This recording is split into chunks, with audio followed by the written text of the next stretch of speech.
Halo, gue YouTuber Kepo. Wabah corona masih belum berakhir dan saat ini kita disarankan untuk bekerja dari rumah, mencari penghasilan di rumah.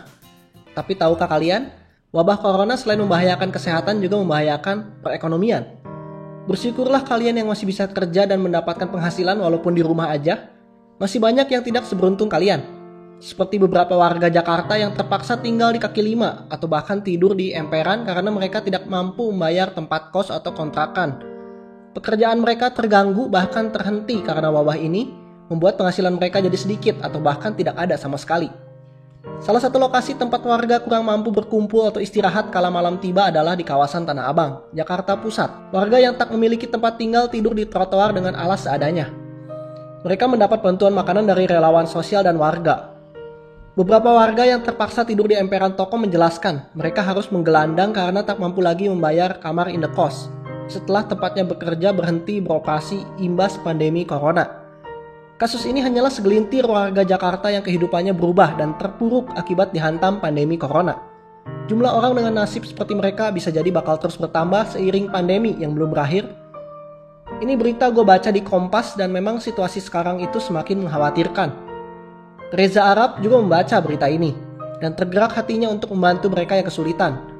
Reza Arab Octavian lewat Twitternya memanggil para influencer, selebgram dan orang-orang kaya untuk turut membantu.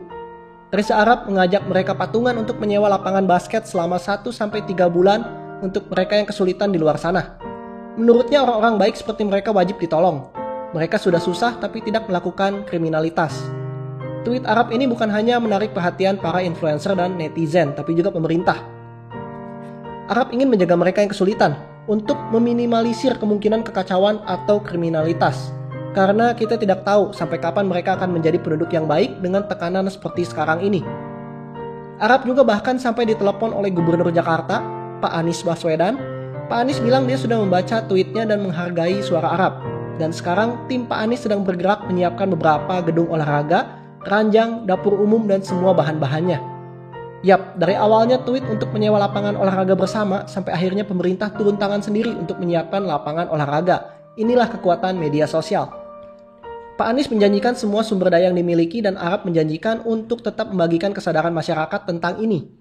Arab merasa itu saja tidak cukup. Pemerintah masih membutuhkan bantuan kita. Tentunya ini adalah hal yang positif yang dilakukan oleh Arab. Sebagai seseorang yang memiliki pengaruh yang besar dan materi yang cukup, Arab menggunakan sumber daya yang dia miliki untuk membantu orang-orang yang kesulitan. Memang dalam pasal 27 ayat 2 UUD NRI 1945 menyebutkan bahwa tiap-tiap warga negara berhak atas pekerjaan dan penghidupan yang layak bagi kemanusiaan.